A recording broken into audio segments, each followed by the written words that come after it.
दर्शक बंधु समय जेते भी खराब होना कहीं ए तीनोटी काम केबे भी छाड़िबे नहीं। दर्शक बंधु मनीष जीवन में दुख आउ सुख लगी रही थाए। कहार समय केबे भल आसी थाए तो कहार समय केबे खराब आसी थाए। किंतु जो मनीष खराब समय रे एही तीनोटी जिनिष केबे छाड़े नहीं ताहाले खराब समय तार किछि भी करि पारे नहीं। किंतु जो मनीष एही तीनोटी जिनिष छाड़ी दियंती से केबे भी जीवन में आग को बढ़ी पारती ना। से तीनोटी जिनिष कौन चलतु यही कहानी माध्यम जानिबा। ए कहानी हेउछि जड़े धर्मवीर नामक बेपारी केते देश सहित तांकर व्यवसाय चली थाए। धर्मवीर को धनी हेबार बिल्कुल भी घमंड नथिला। मानविकता दृष्टि तांको हृदय रे बहुत श्रद्धा और भल पाइबा रही थाए। से बहुत दान धर्म करुथांती। तांकर व्यवसाय लाभ अंश को गरीब लोकों को बांटी देउथिले। धर्मवीर निजर परिवार तो नथिला, तेणु तांको पाखरे जे भी काम करुथिले समस्त को भाई भौणी पितामाता सबुकिछि मानुथिले। भगवान प्रति तांकर बहुत श्रद्धा थाए आउ भल पाइबा मध्य थाए। से सबुबे निज साथी को एई कथा कही थाए कि जहार मन पवित्र अछि ईश्वर तांकर साथी रे सबुबे रही थांती। गोटे दिनर कथा, धर्मवीर निजर व्यवसाय पाई जहाजरे मालपत्र भर्ती करी शुभ समय देखी अन्य देश को जाउथाए। सेतेबे पाणीपाग बिल्कुल ठीक थिला। धर्मवीर को विश्वास थिला से समय अनुसार से जगार जाई पहुंची जिबे। किंतु विधिर विधान को आउ किछि मंजूर थिला। धर्मवीर जहाज अधा रास्ता भी जाई नथिला। हठात आकाश रे कला बादल छाईगला। देखु देखु प्रचंड तूफान सहित वर्षा आरंभ होईगला। सेई तूफान वर्षा रे धर्मवीर जहाज कागजर डंगा परी दुहिलबाकू लागिला। धर्मवीर आउ तांकर साथी माने चिंतार पड़ी जाइथिले आउ डोरी जाइथिले। जेतेबे समस्या आसी थाए चाड़ियारे आसी थाए सेई अवस्था धर्मवीर सहित हैला। गोटे साइड रे प्रचंड वर्षा आउ तूफान आसी थाए तो अन्य साइड रे जहाजरे कणा होई जाइथिला आउ जहाजरे पानी पशिबाकू लागि थाए।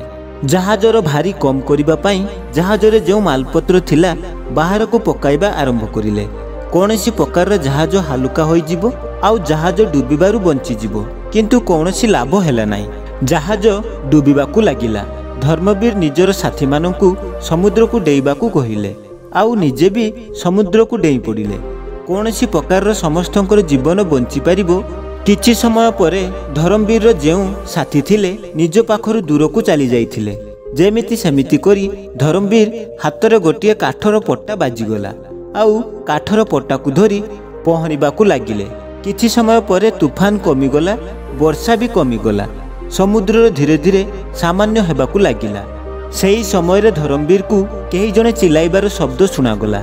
धर्मवीर जेतेबेले चारियाडे देखिले तांकर जो चाकर थिले सुखिया से भी गोटिए काठ पट्टा को नहीं समुद्र भासुथाए। ताकू देखी धर्मवीर शांति अनुभव करिला। सुखिया पहरी पहरी मालिक धर्मवीर पाखरे आसी पहुंचिला। सुखिया कहबा पई लागिला, सबु किछि चलीगला मालिक, जहाज तो डुबिगला, ता सहित आमर भाग्य भी डुबिगला। धर्मवीर कहिले, चिंता कर नाई सुखिया, जहार मन पवित्र होइथाए ईश्वर सबुबे तांकर साथी रे थांती।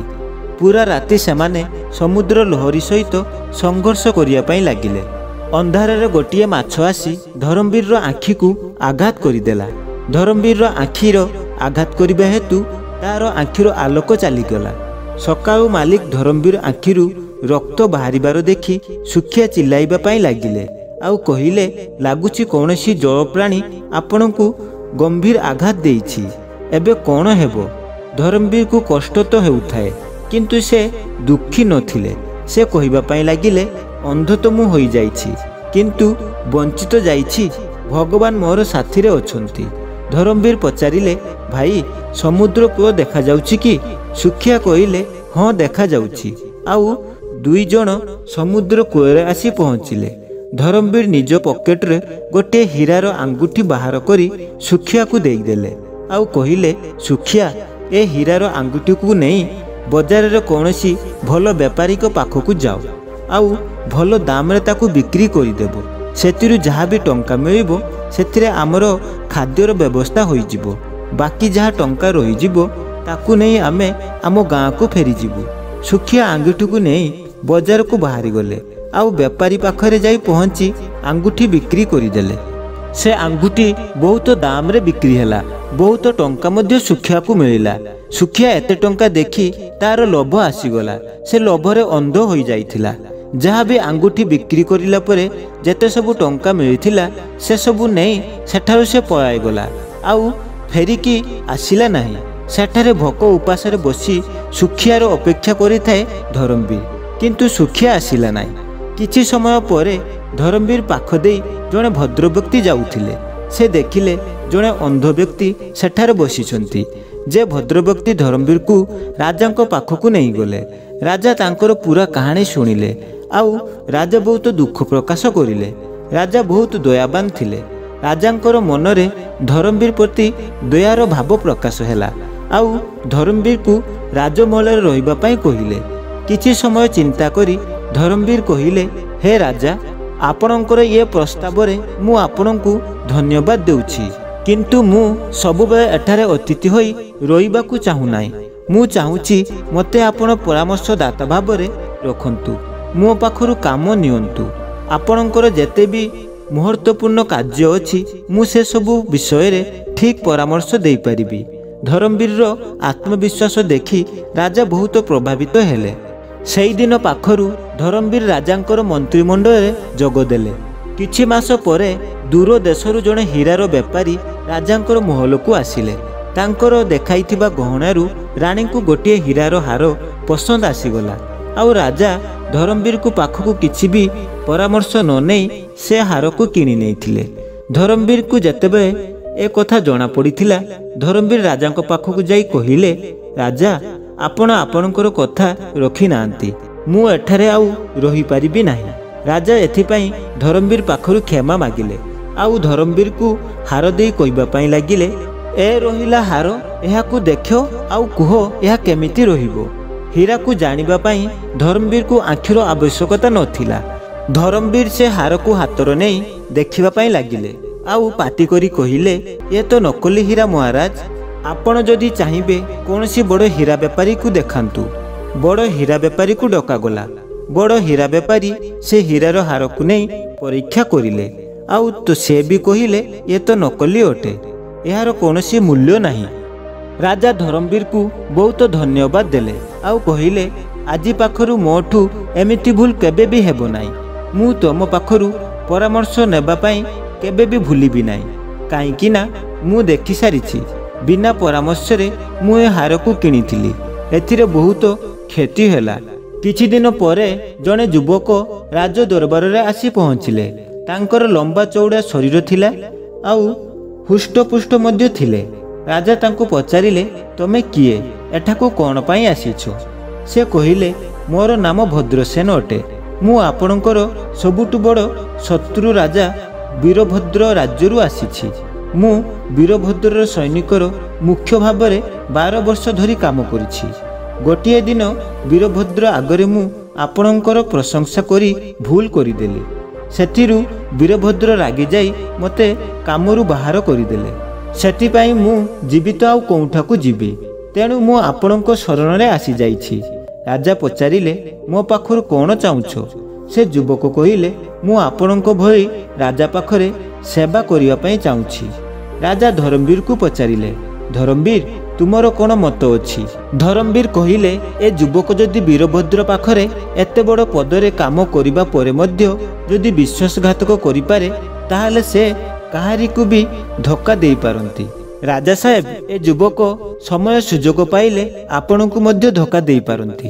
ସେଥିପାଇଁ ମୋର ଇଚ୍ଛା ଏହା କି ଏ ଯୁବକକୁ ରାଜମହଲର କୌଣସି ପଦରେ ନ ରଖାଯାଉ। ରାଜା ଭଦ୍ରସେନର ପ୍ରସ୍ତାବକୁ ସ୍ୱୀକାର ନ କରି ତାଙ୍କୁ ବିଦା କରିଦେଲେ। ରାତି ପାହିଲା ପରେ ରାଜା ଧରମବୀର ପାଖରେ ଆସି ପହଞ୍ଚିଗଲେ ଆଉ କହିଲେ, ମିତ୍ର, ମୁଁ ତୁମକୁ କେମିତିକା ଧନ୍ୟବାଦ ଦେବି?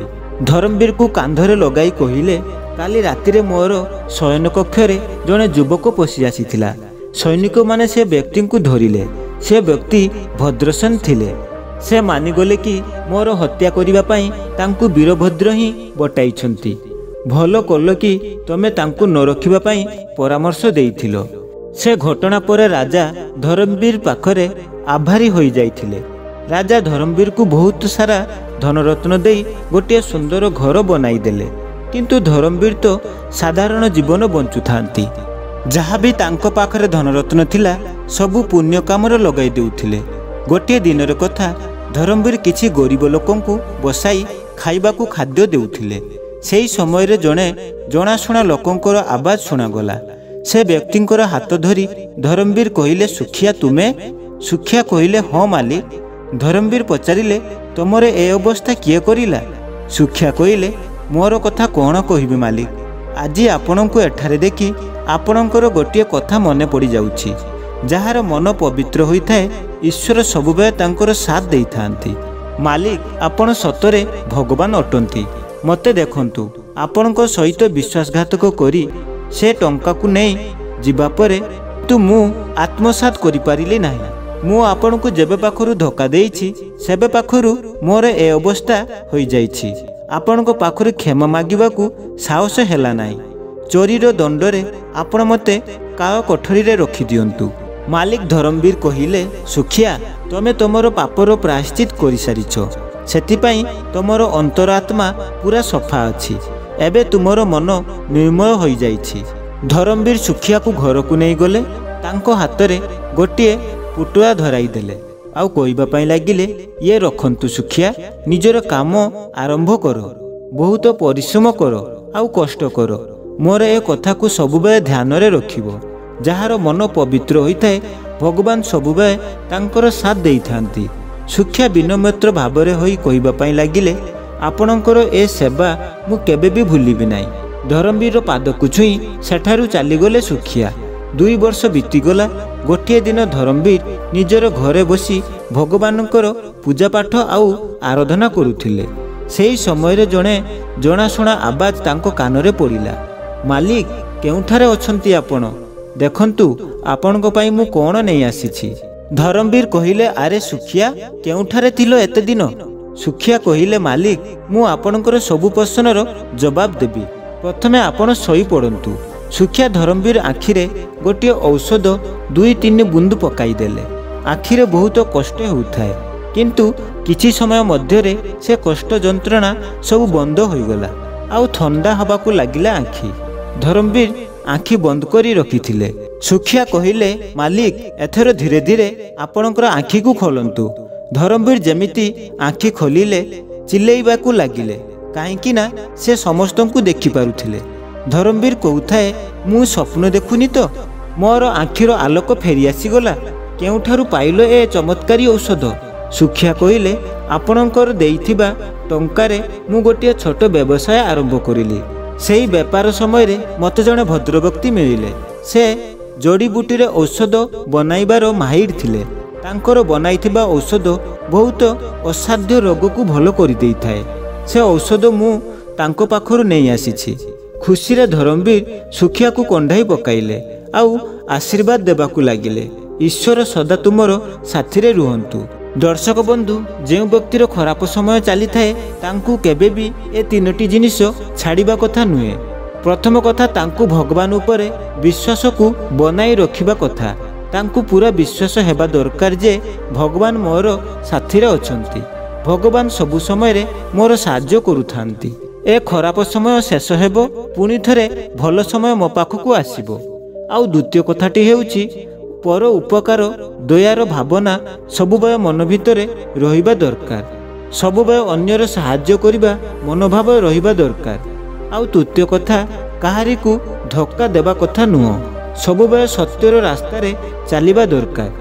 जे व्यक्ति काहारी सहित धक्का करे नाही, सत्यर रास्तारे चली थाए, भगवान सबुबय तांकर साथ देई थांती।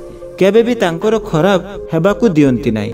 दर्शक बंधु, जे व्यक्ति ए 3टी जिनिस केबे छाड़े नाही, तांको जीवन सुखमय होइथाए। दर्शक बंधु, आशा करिबी ए कहानी आपण मानकू बहुत भल लागिथिबो। जदि कहानीटी आपण मानकू भल लागिथिबो ताहाले कहानीटी को बहुत मात्रा शेयर करंतु। आउ प्रथम थर पई मो चैनल रे विजिट करथिले चैनल टी को सब्सक्राइब करि नियंतु।